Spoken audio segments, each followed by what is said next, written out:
The Kill Tony New Year's special dropping on Netflix today is honestly one of the wildest evolutions of that show we've seen so far, because what started as a grimy comedy club experiment is now literally an arena-sized, Netflix-backed gladiator pit for stand-up comics. Same chaotic energy, same brutal format, but now with legends, massive crowd pressure, and way higher stakes for the bucket pools who suddenly find themselves bombing or thriving in front of thousands of people and a global audience. And right out the gate, the tone was set by Roseanne, who opened the whole thing with maximum chaos. Yeah, Texas, I moved here 3.5 years ago. I love Texas so much. You can walk around anywhere wearing a gun and you can shoot anything or anybody you fucking feel like shooting. Hell yeah! It was very much that old school, no breaks, no PR filter Roseanne energy, and whether you loved it or hated it, it made it clear this was not going to be some polite, sanitized Netflix comedy special. This was Kill Tony, just scaled up to an insane level. Then we get one of the most human moments of the night when Dietrich Flynn's name gets pulled from the Legends bucket. This man is visibly panicking, eyes watering, trying to hold it together while talking to Fluffy about how much this moment means to him. That was awesome. Yeah. That was awesome. Incredible energy, incredible confidence. I don't have to say anything. They speak for everyone. You guys, great job, man. Great job. That was beautiful. That was beautiful, man. Thank you so much, man. I've been waiting to meet you my whole life, dog.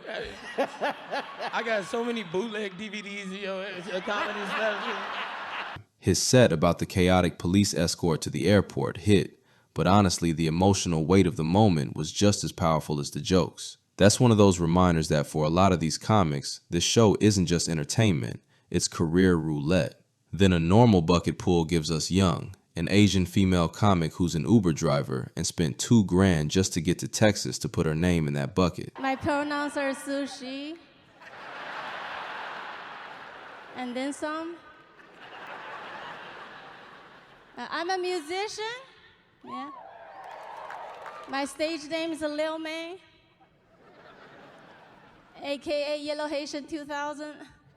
You can see the relief on her face when she gets pulled, like, okay, the sacrifice wasn't for nothing. She has a solid set, does a Trump impression that surprisingly lands really well with this crowd, and the panel likes her enough that she gets a golden ticket, meaning she can come back and perform on the regular show whenever she wants. That's literally life-changing for someone at that stage, and you could feel how much that moment mattered to her. Then the Legends bucket gives us Rob Schneider, who immediately starts with sarcastic shots at Tony. Tony, when you watch this back and you hear this, I want you to know how much you mean to me and what you do for comedians, what it means.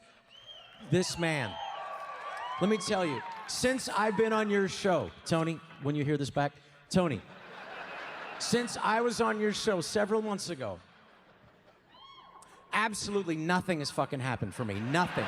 Zero. Jack shit. No new opportunities, no career boost, basically clowning the idea that this show magically fixes everyone's life. It's funny, but it also low-key undercuts the myth of the Rogan sphere being this automatic success machine, which is interesting given how much that ecosystem gets hyped up. Another normal bucket pool gives us Timely Rain, who has a funny set and casually drops that she quit cocaine to do stand-up, which is just one of those sentences that only feels normal in comedy. My boyfriend's 30 years old, which doesn't sound so bad until you realize I've been dating 30-year-olds since I was 16. I keep on getting older and they stay the same age. And I'm a pretty good girlfriend too, so in my last relationship, my ex was like, "Where have you been my whole life?" I was like, "In middle school." I couldn't even get him to come to one of my comedy shows, let alone divorce his wife. Then Fiona Collie comes up from the Legends bucket and does really well. I have a 1-year-old nephew named Nico. It's cute, baby. We like him. For Christmas, we went over to his house and he was sitting on the floor in front of me, maintaining eye contact. It's never a good thing. And in this moment, this fucking baby decides to stand up and take his first steps.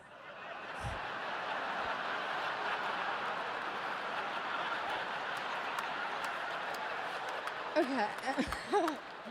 The disrespect. Unfounded. Okay, why don't we fucking learn how to read a room before we walk, you know? Roseanne actually gives her some genuinely positive words afterward, which is one of the few softer moments we see from her all night. Then we get Elvis Bulldozer from the normal bucket, and it's just a straight up bomb. Full booing, no mercy. And this is the dark side of Kill Tony on a massive stage. When it goes bad, it goes really bad. And now that bad moment is immortalized on Netflix forever. A little bit of wig hair still on your shoulder there. On your shoulder, go like that. No, the other shoulder. He was a really good drummer last time, Tony. Yeah. I don't have that much hair. You're perfect. So remind us, how long have you been attempting stand-up comedy? Well, this is about my 15th mic. 15th mic. Yeah. And you've been on Kill Tony twice. So you really prefer... No, just the one time. Right, this is your second time. Yes, sir. So now you've been on twice. Yeah, one is two. Yeah, that's right. But then the Legends bucket swings the energy right back with Carrot Top, and I'm not gonna lie, this was one of the most interesting moments of the night. He comes out with classic prop chaos. I don't even know what this is. We're gonna find out. It's very exciting. I think it's, oh fuck, it's P. Diddy's backpack. That's a shit right there. I've always wanted that for Christmas. P. Diddy's backpack. The jokes land, the props hit, and what's funny about that is Carrot Top used to be the punchline of comedy. For years, people clowned him as corny Vegas nonsense, and now he's getting massive love on a modern comedy show. It really does feel like the culture finally caught up to the fact that absurdity is actually kind of timeless. Then Ari Matti comes out, and honestly, this might have been the best set of the night. Dick jokes, but with an actual clever twist, and the crowd goes crazy. Standing ovation type energy. It's that reminder that even on a chaotic show, when someone just comes out and delivers tight material, nothing else really matters. I might have a small dick, but you know what else I have? Great breakfast. That's what matters when you're dating women in their 30s, the overall package. You wake up at my place, you get a goat cheese omelet, bam! Cherry tomatoes in the omelet. Not too hot, just squishy enough. When that omelet hits your mouth, you'll forget about the dick. Small dick men have nice apartments. Danny Martinello follows with jokes about female fighter pilots being incompetent, and this is where things get uncomfortable in a very Kill Tony way. Roseanne is not having it. You know, you've got a great delivery and all that. Of course, I don't like you blaming everything on women. That pisses me off and everything. Because, I mean, those women were, you know, they were in service. No, I know. You know, so that makes me think you're homosexual, and it makes me think that you're hiding things. It's not even really about the joke anymore. It turns into this weird personal confrontation, and you can feel the room not knowing whether to laugh, cringe, or just wait for it to end. Then James McCann from Australia comes out and absolutely kills. I love driving in this country, baby. Yeah, I love it.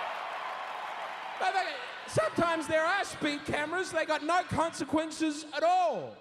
There'll be a sign by the side of the road that says the speed limit's 65. You're doing 98.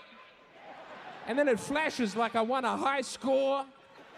It doesn't send me a letter in the mail or anything. It just goes, hey, sick, brother. Roseanne even says he ate and left no crumbs, which is probably the most Gen Z thing she said in her entire career. But the point stands. He crushed it. Tight, confident, clean jokes, just professional all the way through. Joe DeRosa comes next and immediately turns the crowd against him by going after weed culture. I am so tired of weed getting this higher praise like it's a purer substance than alcohol. Guys, all you're doing is getting drunk, okay? So stop with the medicinal bullshit. Enough. No, it's not true. My weed, it helps me reduce my anxiety, and it helps me focus, and it elevates my mood. That's all the same shit that booze does. Trust me, people, you will never feel more calm and focused than after you slam 6 Jack Daniels and rip a fat fucking rail off the back of a toilet tank in a bar bathroom. Tony even says about 80% of the arena turned on him right there. But to DeRosa's credit, he slowly wins them back by the end of the set, which is kind of impressive in a room that size. It's a reminder that veteran comics really do have crowd control skills that go beyond just getting laughs. Then Cam Patterson comes out, fresh off his SNL gig, and jokes about SNL being gay and uncomfortable for him, while also saying he loves it and is grateful to be there. Like, people keep saying congratulations, good job, that's dope. And I know how huge it is, but understand something, bro. I'm 26 and I'm black. I've never seen the show. I have no idea what the fuck I signed up for, dog. I'm kind of just there, man. And listen, it's not the shit, not for me. It's for white people, really, dog. Cause really, they have on celebrities I've never heard of in my life. Like, we had on Glenn Powell at one point, and I was like, who is that, right? And they was like, he was in Top Gun. And I was like, never seen it, right? The crowd gives him a standing ovation, and you can feel that hometown hero energy. This is one of those Kill Tony success stories, fully playing out in real time. Then things get weird again when crew member Dusty gets pulled and does a set full of circumcision and cock jokes.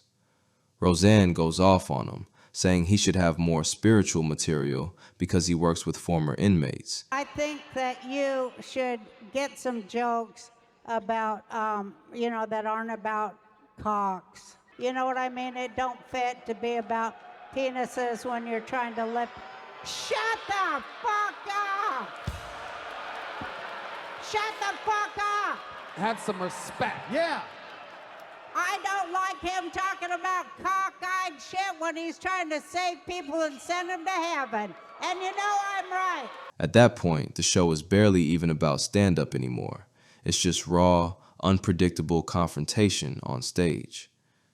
Timmy No Breaks does his usual anti-comedy thing, Harlan Williams pops in, Joe Rogan shows up to present the Guest of the Year award, which ends up being a tie between Carrot Top and Rob Schneider, and then William Montgomery closes the whole night with jokes about Somali pirates hijacking daycare centers and turning kids into child soldiers. The most beloved creature, William Montgomery. Tony, I thought these people were familiar with the Somali situation, dude. Yeah. But it's so nice to be here. I actually just got back from Saudi Arabia and got these hair transplants, but they're actually Swarovski crystals. Wow. Yup. It was a good Christmas for me. Completely insane, completely on brand, and honestly, a perfect way to end something as unhinged as this show. What this whole special really shows is that Kill Tony has officially crossed into spectacle territory. It's not just about jokes anymore. It's about emotional breakdowns, public humiliation, miracle career moments, and absolute chaos, all happening in front of an arena crowd. It's like stand-up mixed with reality TV mixed with Hunger Games, except instead of fighting to the death, you're fighting to not get booed off Netflix. This New Year's special isn't perfect. It's messy, it's offensive, it's awkward, it's chaotic, but it's also one of the most honest representations of what the stand-up grind actually looks like when you strip away the Hollywood gloss. And love it or hate it, you can't really say it's boring. This was comedy as blood sport, and Netflix just decided to stream it worldwide.